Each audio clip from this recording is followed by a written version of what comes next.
Okay, fantastic. Glad to get everyone on point with this first podcast, but we're going to be doing podcasts as a great form of communicating and really getting that message out there to everyone really interested in getting involved in some of the unique opportunities and some of the more esoteric opportunities that are used by top real estate investors.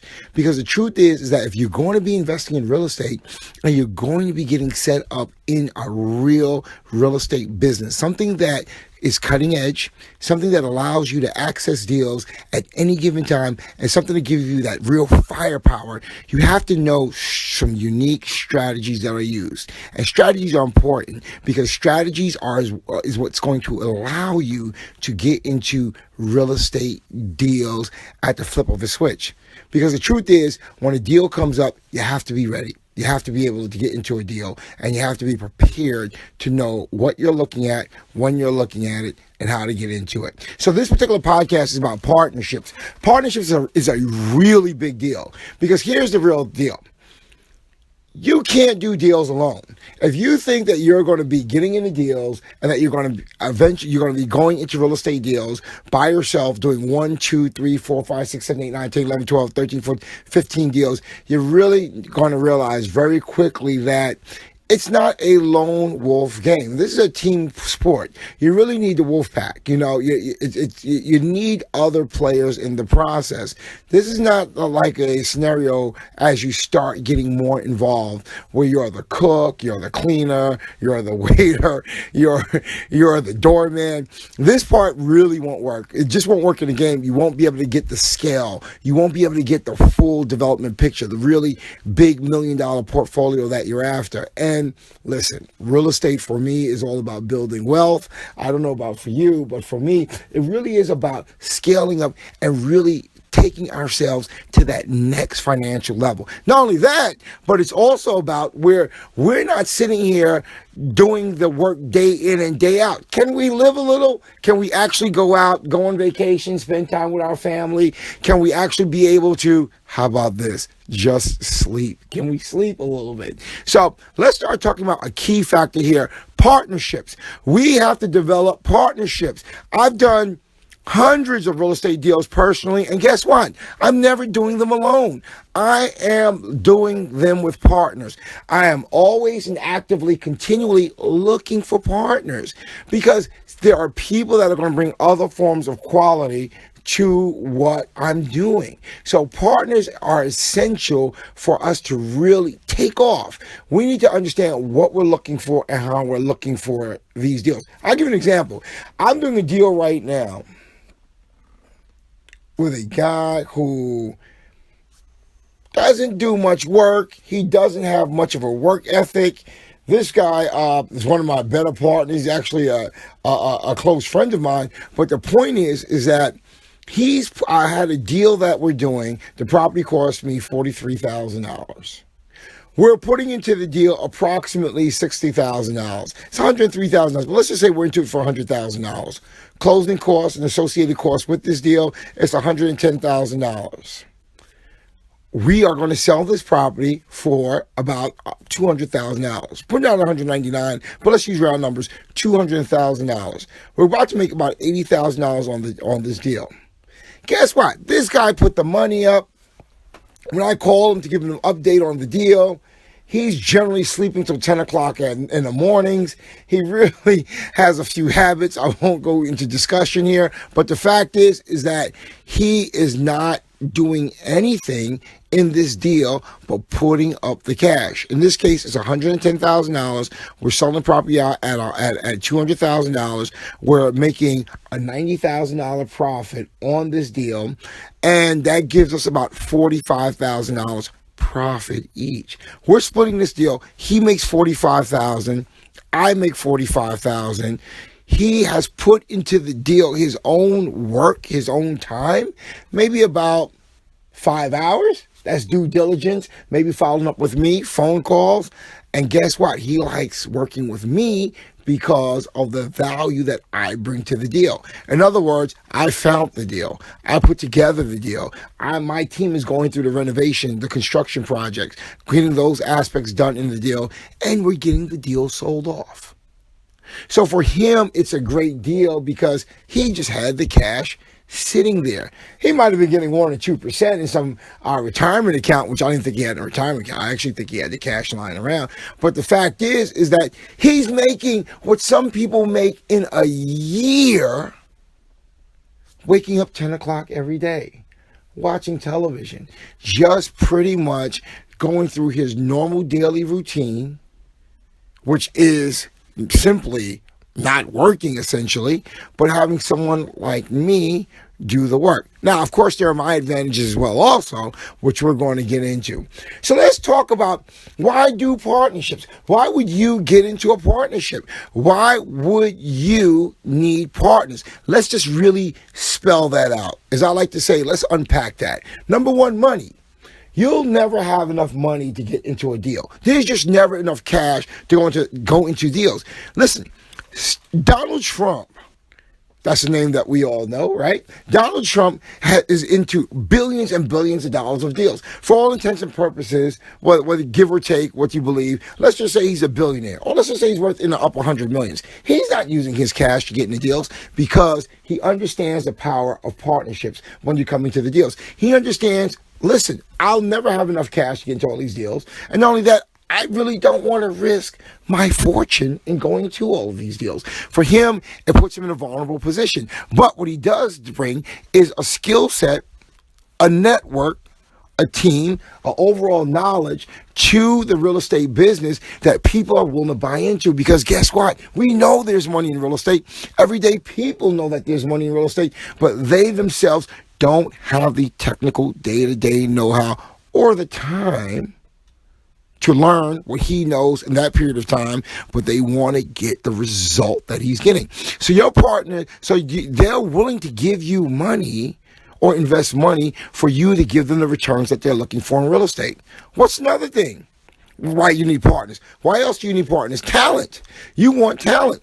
If you're bringing in some people that come into the business, that some have expertise in management, some have expertise in construction, some have expertise in sales and marketing. These may be partners that you'll find that you're bringing into your team as you go along. These are partners that you're bringing in. Now, a partner is not necessarily 50-50. They may get 2%, 5%.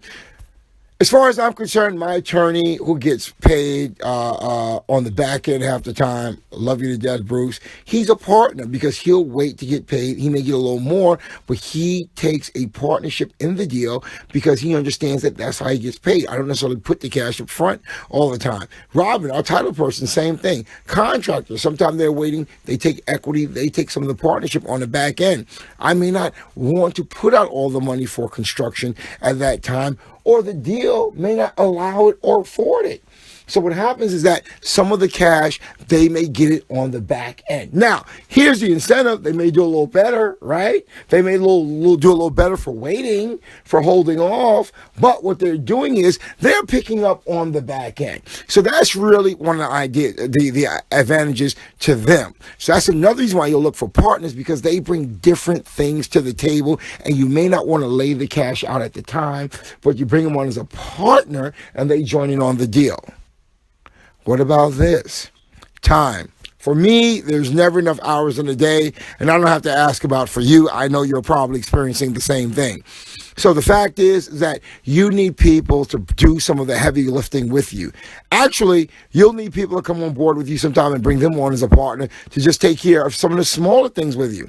So you may not be able to afford an administrative assistant. You may not be able to necessarily afford someone that's going to normally do your marketing. You may not be able to afford someone on the front that will actually do all of the day-to-day running around on a deal, the due diligence, the surveys, the permits. You may need to bring on an expediter as a partner with you, because what this looks like in the real world is, hey, John, listen, you're an expediter.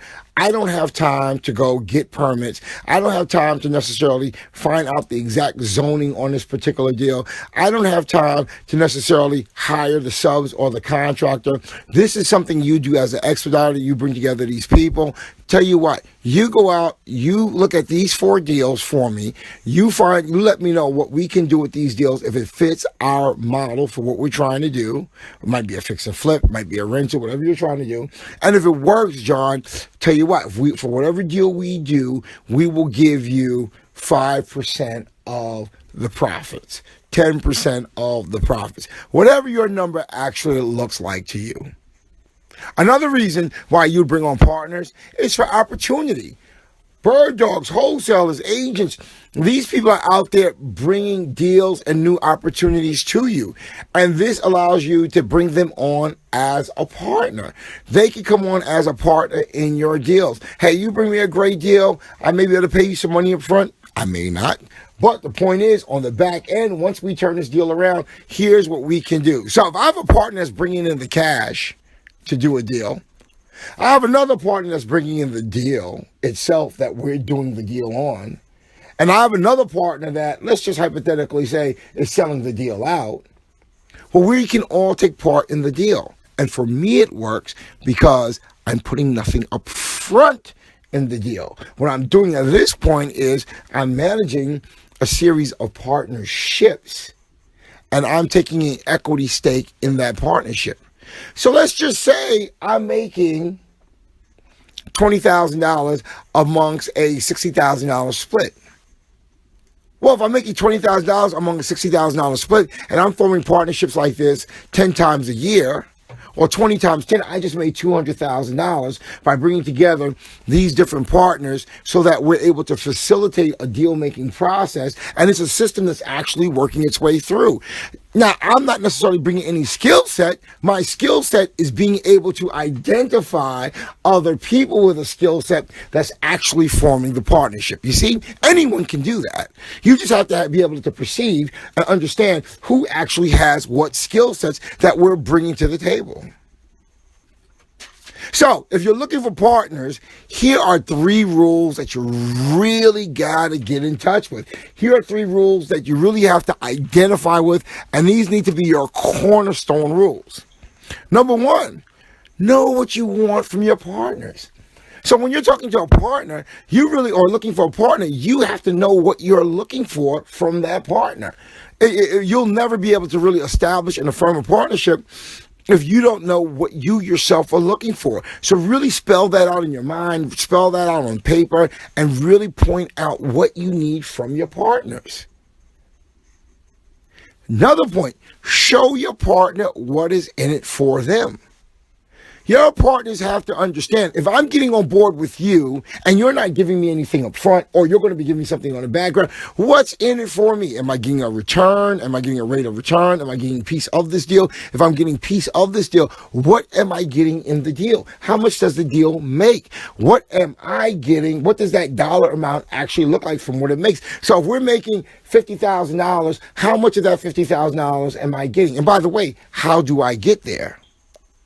Which leads to my next point. Be an expert at explaining your deal. You have to intimately know your deal. When you're doing a deal and you're doing a house deal, you need to know it from top to bottom. And you need to know how those profits break out, how those expenses break out, and what those real expenses are. This is not rocket science. You can get any settlement statement and do a basic analysis on what your expenses are going to be, what your profits are going to be, and if you bring partners on, what those profits break out to be. You would be amazed at how many people, how many so-called real estate experts I talk to that can't explain their profit model, their business model, what their expenses are, what their true costs are, what their holding costs are. A holding cost is simply how much does it cost for me to hold this property over 6 months, especially my financing charges. If I took out a $50,000 note and I'm paying 10% per year, what does that look like over 6 months, right? Because I'm not paying the whole 10%. It's going to be there's going to be some proration of that interest because of the fact that it's not actually being held over the year. It's actually being held over 6 months. So we want to really understand what those numbers really look like, and we want to be able to explain it in a way where someone can really understand, especially if they're a layman, or especially if this is not their particular area of expertise, what those numbers actually, what they actually are. So let's just touch base on knowing your deal. Because this is about real estate, right? We're talking about real estate. This is about really understanding about real estate deals. So real estate deals, I always say, you can get into the mumbo jumbo, goody gob about real estate and talk about real estate up and down the place, but really it makes those aren't the people that do deals. There's a guy named Anthony who used to work with me. This guy had a tattoo on his neck. This guy had the deepest southern drawer.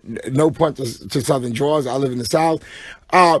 And the fact is that, half the time I even had trouble understanding what he was saying, but he did deals all the time because he stuck to a few fundamental principles that always got him through. And one of those is he understood his deals. And he understood how to explain his deals in layman terms. So here's one thing you need to understand about deals. Let's talk about that again. Know the cost of your deals. You have taxes, you have insurance, you have holding costs. You need to understand what these costs really are on your particular property and how they impact your deal.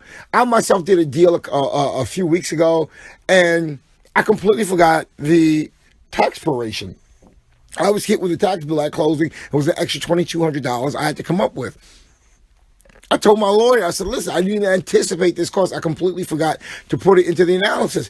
I said, how could you forget something like that? He was shocked when I told him that. But it was something I just simply overlooked. I'm human, right? I make mistakes. But the point is that taxes, prorations, holding costs, these are something that you should not be overlooking, because just like I had to do, cough up $2,200, you'll find yourself at the last minute scrambling to cough up $2,200, or going back, which is worse off, to your investor asking for $2,200. All they'll do is diminish how they see you in terms of being a credible player in what you're doing. So you really want to make sure that you're accounting for those costs, you're putting those costs in your forecast, and they understand these are costs that are very real. How about your marketing? People want to know, how are you marketing this deal? Sales, a big part of real estate is marketing, which I'm going to do some serious podcasts and some serious classes on marketing. This is just a big deal. So they want to know, how are you selling your product? How are you getting into the community? This could be whether you're renting or you're selling, but how are you getting it out there that you have a property, whether you're selling or you're renting it, and how are you letting the masses know about it? Are you using social media? Are you using signs? Are you using direct mail? And you really want to quantify what this marketing cost is and how effective will it be to adding to your goal of whether it's renting or selling. So you want to be able to communicate that, and you really want to paint a marketing vision for your investors and partners, because they want to see that. How long will this process take?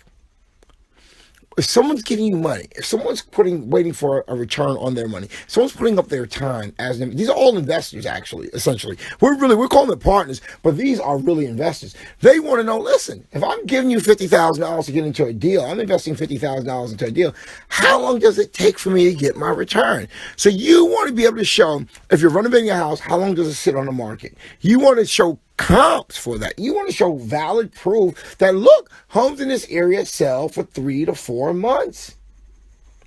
And you want to show at least 3 or 4 comps that validate that.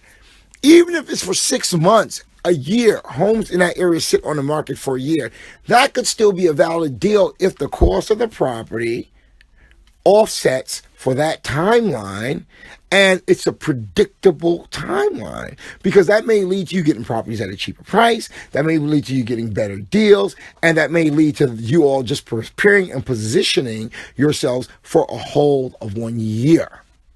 Sometimes it can actually be a better yield than if you held for 3 months if you're getting at the right price and the market is offsetting for that long-term hold. But the point is, you want to be able to explain to people how long are they going to be into a deal, how long will they be involved in this process, and when can they expect to get their money back. What about exit strategy? So let's talk even further about that. With the process, what is the exit strategy? When they come in and your partners come in, are you going to sell this property? Are you refinancing this property? Are you going to rent and hold? How long are we holding? What is the exit strategy? They really want to know, on top of that, just a full exit strategy that's there. And of course, what is their cut? When you deal with people who are actually putting cash up, especially, I want to hit that point, your investors, they want to know, is this an equity split? Am I a part owner? That would give them equity. Or is this a loan, which is just a debt issue, and there's a rate of return? And what is that rate of return? 10%, 20%, 30%? Is that 30% of profits, 30% of the sell? So you just want to make sure that you're saying, hey, look, if you're getting 10% of the sale, I sell for $200,000, you make $20,000, that's one rate of return. You may just simply say it's flat. A flat rate of return. That means that if you loan me $100,000 and I'm getting 10%, well, it's a $10,000 return over the course of 1 year. So you really just want to be able to articulate what that return actually is. But if it's a split, hey, if we make $50,000, you get $20,000, I get $20,000, the other partner gets $10,000. That would just be a split. It's more of an equity type of deal where there's ownerships. We're all in on the deal together. So these are some of the points that you want to make sure that you know. Now, one of the biggest things that I hear so many people talk about, and this is really more of the crux of partnerships, is I have no money. Yes, everyone says that they don't have money to get into a deal. One of the biggest factors why people don't get into real estate deals is, number one, they say they don't have money. And number two, they really don't understand at what points they really do actually need the money for when they don't. But here's the thing. People around you have money. And you just have to know what type of money you really need. Because if you're buying a property for $100,000, let's just say, I'm just using $100,000 because of round numbers. In some markets, like here in Brooklyn, our number could really be $1 million. Upstate New York, it could be $100,000. Atlanta, it could be $50,000. Well, it doesn't matter. The fact is that, let's just say hypothetically, if you need $100,000 and the bank is willing to loan you 70% loan to value, that's an LTV. The bank is saying, look, we'll give you 70%, or one of your credit partners come on and they've got the credit and the bank says, look, we'll give them 70%. Well, that part is taken care of, but what you really need is $30,000 in cash. Because the property's $100,000, you still need that other $30,000. That's really the cash that you need. And those are the equity partners that you need to come on board. Now the thing is that, look, teachers, nurses, bus drivers, government workers, I deal with a lot of government workers. You'd be amazed how much cash they have. Government workers, these people all have money around you. And not only that, they can all come into your deal as partners by bringing together the equity that you need for that deal. So that $30,000 that you need to get into that $100,000 deal, guess what? You yourself can say, look, I need 30 grand. I'm willing to give up half this deal for you. If one person gives me the 30 grand, they get half the deal. Or if 15 people give me $2,000 each to accumulate the 30 grand, and combined they own 50% of the deal. Well, that works too. We just need to get the 30 grand, as I say, to crawl across the finish line. So the thing is that what we want to do is we want to make sure that we're able to cobble together that 30 grand, because the bank has already given us 70. We need 30, give up 50% of the deal. We own the other 50% of the deal. And guess what? We get into the deal with none of our own money. This deal allows us to get into none of our own money. We are simply working a network and saying, hey, look, we got a great deal. My partner already qualifies for the bank loan or the hard money loan, or whatever loan that's there, that's going to give us 70% of value, because that's easy to get. Remember, that's easy to get. You're going to get that pretty much off the top with some decent credit.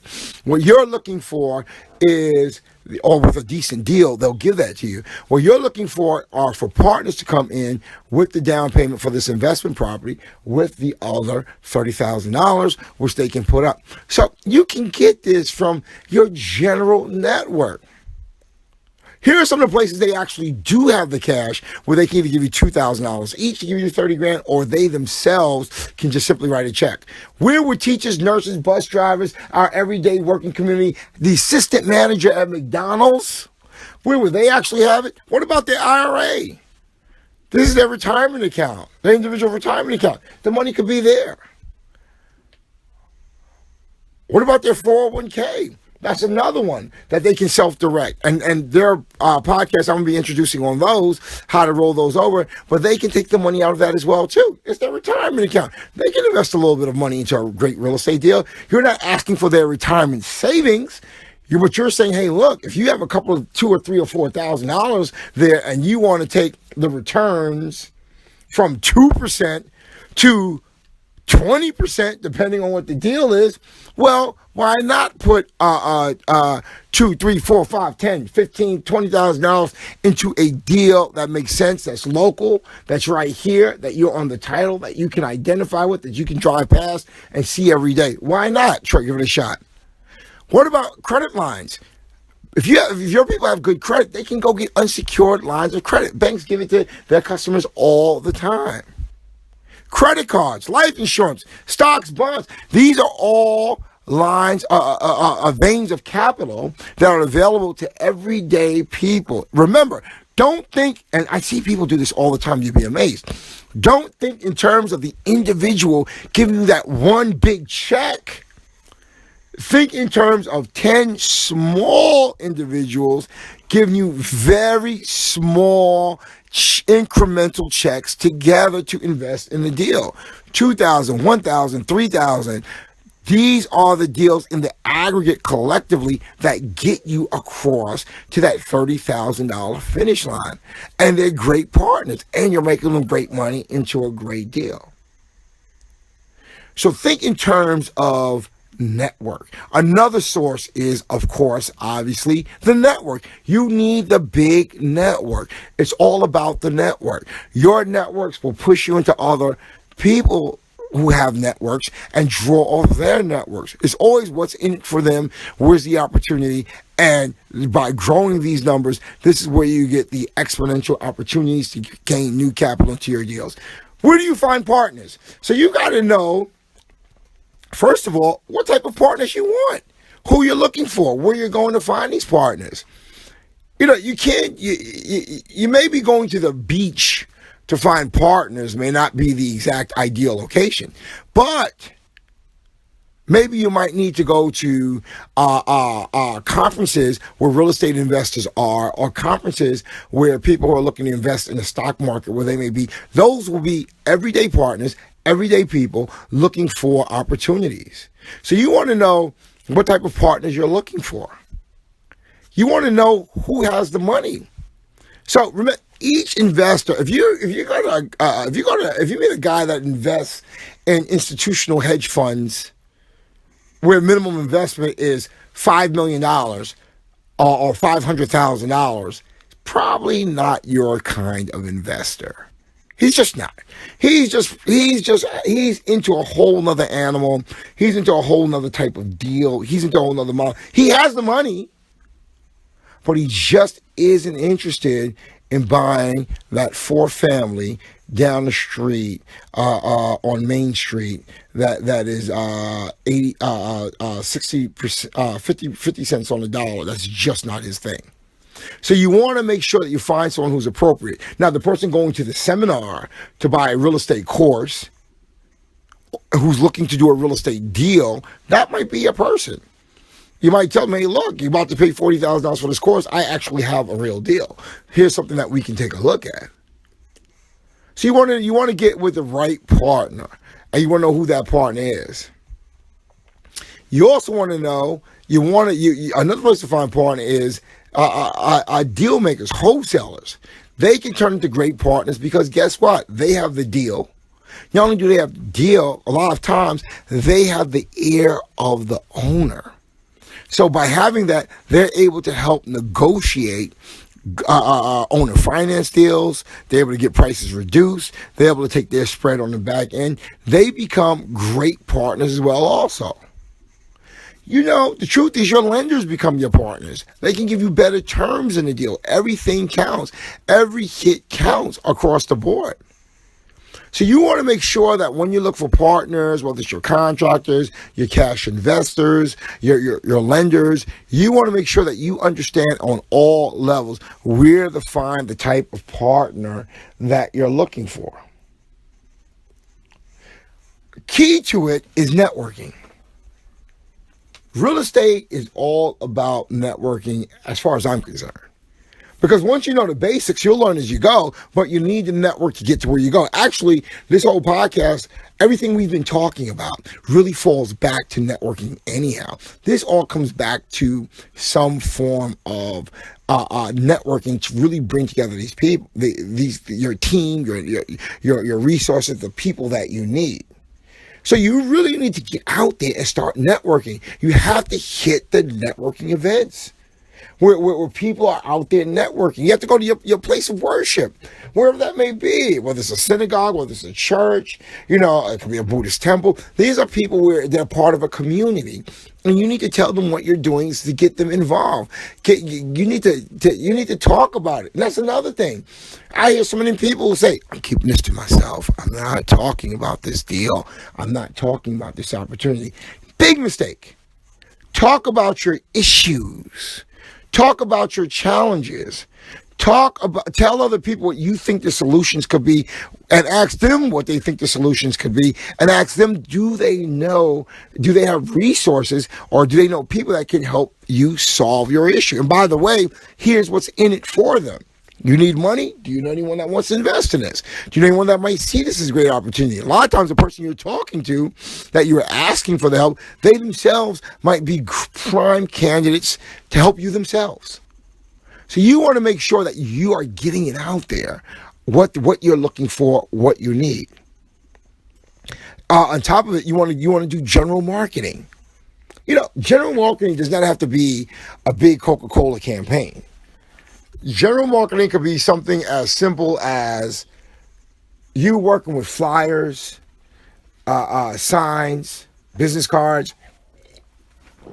You just have to have a discipline in getting it out there.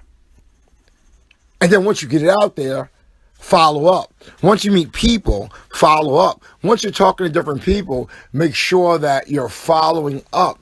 And that's a big part of it. Follow up, call, send an email, create some system, which there's so many systems, to be able to make sure that you are reaching out, touching them, staying in communication. That's a big part of it. So here are 5 points that we really need to remember. Know what you're looking for. When you're looking for partnerships, know what you're looking for. Number 1. Number 2, know your deal. You got to know your deal. You have to know what you're presenting. You have to really be in touch with it and be able to explain it. Number 3, show what is in it for them. Always let people know, hey, you're joining me on this. This is what's in it for you. And really put them first. It gives you a huge, huge following. Number 4, put what you do out there. If you're in the real estate business, you got to tell everyone. You have to keep the campaign going. You have to let everyone know what you do, how you do it, how they can benefit from it, new opportunities, new things you've done. I was saying, it makes no sense having a brand new Ferrari if it's just kept locked up in the garage. There's no fun in that. You really have to let your people know what you're doing. Number 5, share the experience. Let people know and let them share the experience. That's a big part of it. Let them share the experience. Always have it out there where they can share in the experience. That's just a big part of the whole thing. They have to be able to get to be a part of it. So as you talk about it, as you bring them in it, they are sharing in that experience. So this wraps up our podcast on partnerships. We're going to be doing plenty more, but I really want you to really start shifting your thinking, start shifting your thought process, and get partnership oriented. Remember to share this podcast with your friends and colleagues. Go to our website at www.propertyfindernetwork.com. Sign up to be a partner, become a partner with us. You can follow us on Instagram at lizbayrealestate.pfnetwork. or just catch up with us on Facebook and Twitter and take it from there. And be sure to be a part of our program. Stay in tune with our program, upcoming podcasts, and really understand that by understanding some basic strategies in real estate, you can have a huge amount of success.